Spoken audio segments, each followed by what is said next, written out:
Hey guys, welcome back to the channel. This is Saga, and tomorrow we have a major balance change patch coming for TEMTEM. Let's talk about it. As for what is confirmed so far, we will be moving the stat system from a maximum of 5 stages to 8, and it will change from 50% to 25% per stage. Stonewall is confirmed to be giving you 25% less on both defense and special defenses. Another change we have confirmed is Sparks gives 25% less damage, but is now a 3 priority. Perfect Jab only lost some base power, stats remain the same. These are the changes we have so far. We will be asking some questions to some well-known PvP players in the community about the upcoming patch and their views on what's confirmed for tomorrow's patch. Without further ado, let's get right into it. What are your initial thoughts on the upcoming buff changes? The upcoming buff changes are broadly a positive thing, but similarly to the speed changes back in Spanku, there will for certain come with the deaths of a number of playstyles. More will emerge as they do with any meta, but I will once again have to find my footing and find a team style I'm comfortable and enjoy playing. Honestly, I really like the upcoming buff changes. I don't think there's any issue with it. Making them 25% is just, even if we don't change any value other than that currently and just double everything, it's still like long-term a way to balance it better. My initial thoughts are that they're going to be very healthy for the game. They might lead to a worse meta initially because it's kind of like quote unquote the growing phase of the changes, but I do think in the long run they will allow a healthier metagame to flourish and make it easier for Crema to nerf and buff stat changes in general. So I think they're pretty standard. Do you think there is a potential downside, upside, or are you unsure about how the patch is going to be? I don't think so. I think it's only upsides. Like, worst case scenario, we end up in a situation where nothing changes, and that's very unlikely, but even then, there is no real way for it to get worse from there. It's only allowing us to balance the game better. So, only long-term upside, even if short-term, it might not be great. So I think the biggest potential downside is that there's definitely gonna be growing pains when first starting out, right? We don't know how these buffs are exactly going to or these buff changes are exactly going to affect the meta. We don't know if anything, if we're butchering something too much, like, or Crema doesn't know if they're butchering something too much. Crema doesn't know if they're if they are buffing some things too much, like making it or keeping it at plus 50% rather than nerfing it. And that could create for a really hectic meta, and which is worrisome considering that we are going to be in this meta for the next until 1.0 most likely. So that is a potential downside, although that's also a potential upside. We'll have to see. I think it's going to have kind of upsides and downsides, you know? I think other than the death of styles, like Sparks, I think the changes will lead to special walls being a lot more difficult to get over for special attacking teams. A Volarend +3 or +6 after the change from its anaerobic is all of a sudden an impenetrable special wall without Sparks being able to outscale it. I do also worry about buffs feeling low power in general for the overall strategy of the meta. I enjoy matches with buffs being thrown about. I think it makes the game a lot richer than complicated rock, paper, scissors. I hope that people will continue to make buff-oriented teams without feeling like they're at a larger disadvantage for doing so. How is it going to affect your playstyle? So it's definitely going to affect my playstyle. Although I don't use much buffing on my team at the moment, I don't think you can play this game without it affecting you, because it's either going to affect your playstyle itself or it's going to affect your matchups into other playstyles. It helps my stall matchup a lot. It even helps my aggro matchup a lot. Just because even though I wasn't using buffing myself, both of those playstyles used a lot of buffing, whether it was aggressive Vehement, hostile Lemurian, or Stonewall. Pure Sparks is going to be dealt a near fatal blow, and I've been spending time deciding how I feel about it. On the other hand, I think if setup tactics were nerfed, like Stonewall and Kinu, but Sparks wasn't, it would emerge as the strongest style in the meta and be incredibly toxic. On the other hand, 25% is just in no way, shape or form a buff worth taking a turn to acquire, no matter what anyone in comp chat says. Yeah, you can use it in a pinch to get over a TEM you couldn't naturally, but an incidental use just doesn't really make a team style. I'm going to try out Sparks and see if I can find a way to make it strong. while still actually clicking the move. But in the end, I just think Sparks teams will pure Sparks will no longer be playable without compensation nerfs. I mean, it probably will. I'm not sure yet, but I basically play everything, so I don't have a specific playstyle, but I think most of the playstyle will be impacted in one way or another. Like, either directly getting nerfed, or just not having to prepare for playing against too strong of buffs anymore. Do you think the upcoming Spark nerf makes any sense to you, or do you think it's okay? It makes a lot of sense given the power level of other parts of the game, but it doesn't mean it's going to be worth clicking. I kind of again against the frustration of people believing 25% buffs are a silver bullet for game balance. If 50% is too strong, 25% is too weak, there's no way that could be true and we run into the same issues as before. Yeah, I really like it. I'm looking forward to try out TEMs like 𝗬𝗏𝗺 and 𝗬𝗏, because now that Sparks will be free prio, you won't need to invest as much in speed anymore, which means you can get away with other TVs than speed, and that's something TEMs like 𝗬𝗏 are really lacking. 𝗬𝗏 has always had trouble with its base stats, and not having to invest in speed on it is really big. So I actually don't see it as much of a nerf at all. The only TEM I see as a nerf on is 𝗬𝗏𝗺. The reason is because 𝗬𝗏𝗺 can easily use that. Like, it doesn't need the 3 prio sparks whatsoever.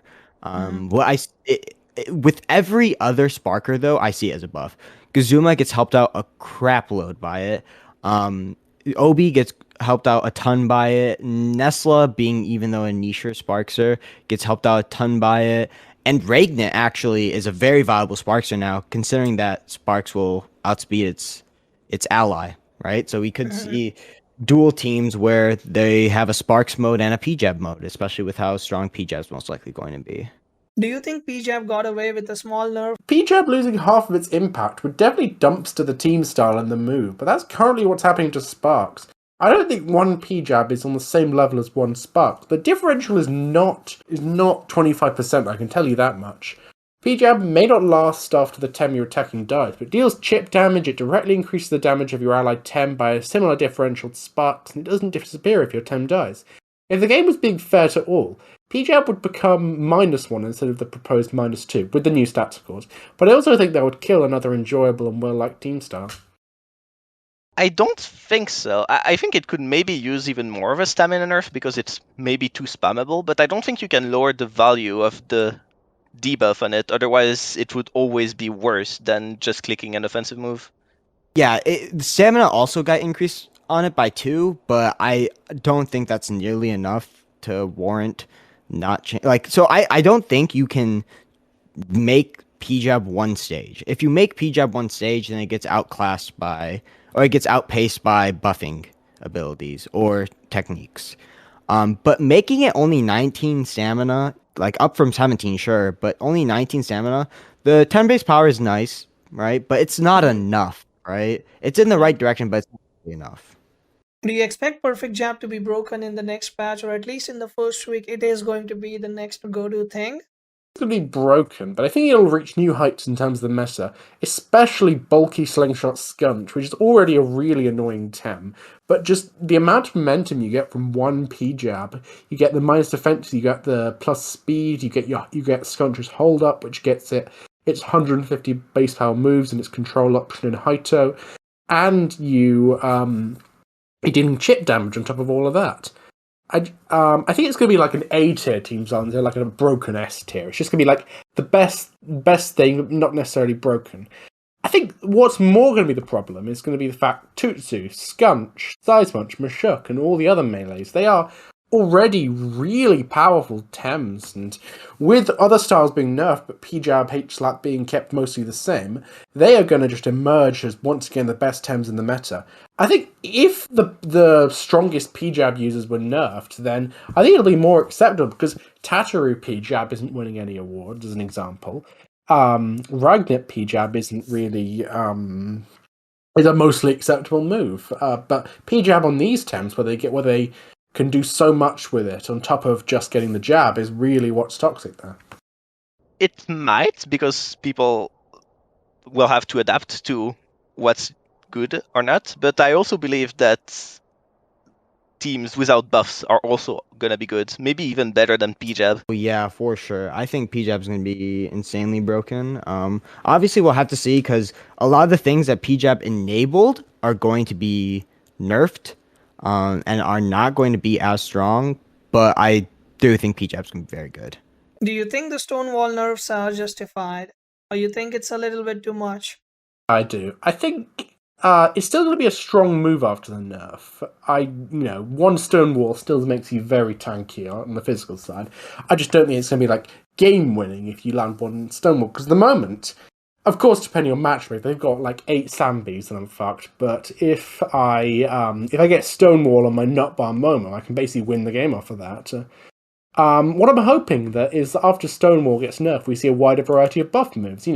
Quartz Shield, it might actually be a competitive move with Stonewall, presuming it goes to +2/+2, because at that point it's giving more special defense than Stonewall, but slightly less physical defense, meaning it has use cases. Yes, of course. Currently, Stonewall is way too strong, especially on the 2 main users that are Kinu and Peg.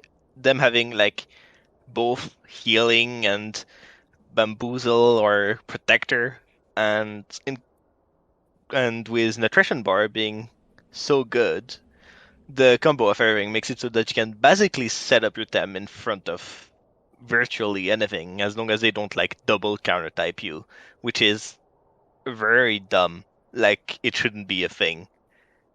My opinion, I think the Stonewall nerfs were indeed justified. Although in combination with PJab not getting touched, we'll have to see what happens. Well, I guess PJab did get touched, but not enough.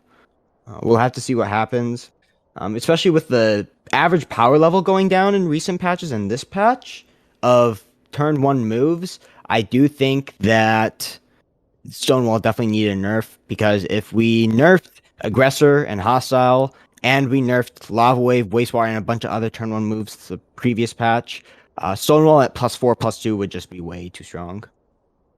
What are you hoping to get nerfed or buffed the most in the next patch? Plump loses water cannon for like 𝗂𝗶𝗆 or something. It's on every team. It just feels really suffocating how strong and fast and tanky that it can be. It's not that frail of a TEM given the damage and speed it can reach. With Plethoric, of course. 𝗂𝗶𝗆 isn't that fast of a TEM without it. Apart from that, Mirroring Guileless is such a frustrating TEM. It effortlessly outtrades any special attacker. I had a match the other day where I led Drakash Tolkien, did a max special attack Fiery Soul and a max special attack Iron Coating Mud Shower into the Guileless. It died, but it did a helicopter kick on me, and despite the fact that I had taken a kill turn 1, I was in real shambles. I lost the match because of that, just because I decided I made the mistake of actually attacking Guileless. Hazrat, I want Contagious to get nerfed. This rate is way too unhealthy. I hate facing it. It makes you in a lose-lose situation where you're either in a bad board state or are forced to take too much damage. So outside of stat changes, I really, really want to see Savage Suplex getting hit. I think Savage Suplex is way too strong. It's been that way for a long time. Buffed, this might be a hot take, but I kind of want to see Hellfire buffed or something with the TEMs that have Hellfire, because as someone who runs Triple Fire, I haven't even thought about running Hellfire. I've only been running Triple Fire because fires are fun and they type stack really well, which fundamentally shows that if you're running 3 fires and you're not using Hellfire on that team, there's something up with the move, especially since like Hellfire is supposed to be the cornerstone of Triple Fire essentially, but it's just the TEMs that it's on just do not warrant using it, sadly. That would be all the questions I had for these people, and you can expect a follow-up video on the same topic after the patch is out. 1 week down the line, we will do this again. We will ask them on how their opinion is now and does it make a big change or not. As for the patch itself, tomorrow there is a patch on TEMTEM. It is supposed to be a big balance change, changing a lot of stuff. I will make a reaction video on which me and Silentkamiii will be reacting on all the changes, give our opinion, what we think would be really good into the next meta coming up. I will post that video as well. If you want to be updated, please consider subscribing to the channel and hit the notification button so that you are notified of the latest uploads. With that being said, I'll catch you guys in the next video, and if you would like to follow any of the people that you heard today, I will drop links to their Discords and their Twitches as well. Feel free to check them out. All of them are fantastic people. I'll catch you guys later and have a great day.